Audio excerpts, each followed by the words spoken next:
Hey, what's up, people? So, I was thinking about some of the questions that I always get when it comes to publishing. And I have a lot of people who will hit me up and say, like, hey, Deep, I've been thinking about publishing a book and I have no idea what to do or how to do it. And I've been kind of going back and forth between do I self publish something or do I publish it through a traditional publishing house and what's the difference?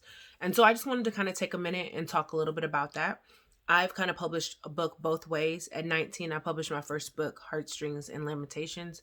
I was a college kid and I was working through an independent study with my professor and wanted to kind of put together a collection that I could sell while I was touring and traveling all over Michigan and kind of getting people to look at my work. So, in reality, I wanted that money, right? And I wanted to put together something that also celebrated that I kind of had all these poems everywhere floating around and figure out a way to kind of put them together. So I created a book and I got what's called a Vanity Press, which is basically like an independent publishing house that all they really do is just kind of put all the work together in a way that makes things make sense.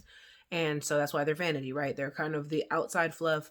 You hold all your editing abilities, but they kind of work on the packaging and the way that you can start to distribute.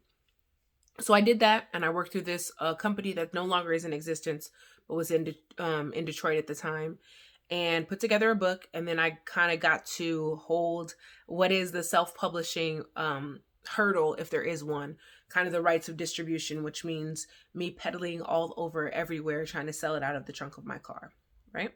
So we did some readings. I did a lot of performances over the next few years. I traveled a lot and I was able to probably sell between 500 and 1,000 copies of that book, just kind of, hand to hand signing them after shows and events.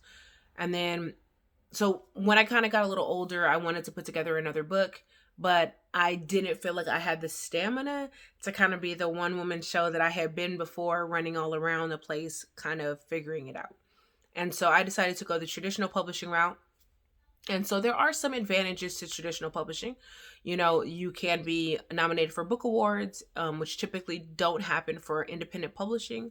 You have a team of people kind of helping you get the work out, but that does come at a cost. So you're going to end up making a lot less money per book than maybe you did when you were going to source it yourself through a Kinko's or through somewhere like that as a publisher or through a Vanity Press. Typically, you're going to receive between 8 and 10% of whatever the cost of the book is per book. If you could really talk yourself in, you might get 15, but there's usually a pretty good range under 20% that is going to be what you receive per book in a traditional publishing setting.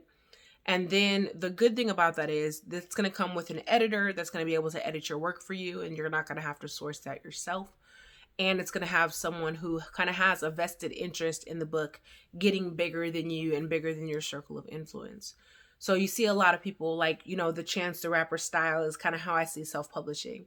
If you're a person that's going to grind and push and do all those things and make sure that you're kind of getting your book in front of the right people and getting people to review your book and kind of pursuing that, then maybe self-publishing is for you. If you're more like myself, right, I have two kids, there's just no way that I'm going to be able to figure out how to be everywhere for everyone. It made more sense for me to go through the traditional publishing. And so I've had the question like, well, if you make less money, then why would you do the traditional publishing? And I'll answer that, which is part of it is kind of that ability to get your work, in the New York Times and kind of these bigger magazines and bigger reviews that maybe you couldn't do without an agent. And then the other portion, and the portion that was a little bit more meaningful for me, was being able to kind of have someone to tag in with me on the work and to say, like, I got you, I'm holding it down with you, and feel like I kind of was supported in a way that I couldn't feel or I didn't feel in the independent publishing sector. And so if you're deciding between the two, I would take that into consideration. Kind of what is your capacity for moving the book out into the world?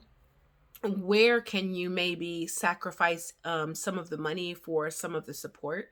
A lot of authors think that they're going to make all of their money off of just creating a book, when the reality is usually the majority of your money is made off the appearances, right? So if you're a good public speaker, if you're someone who can get out and talk about the book or develop curriculum about the book, you're going to make your money there, and maybe you can sacrifice a little bit on the traditional publishing to have the support you need.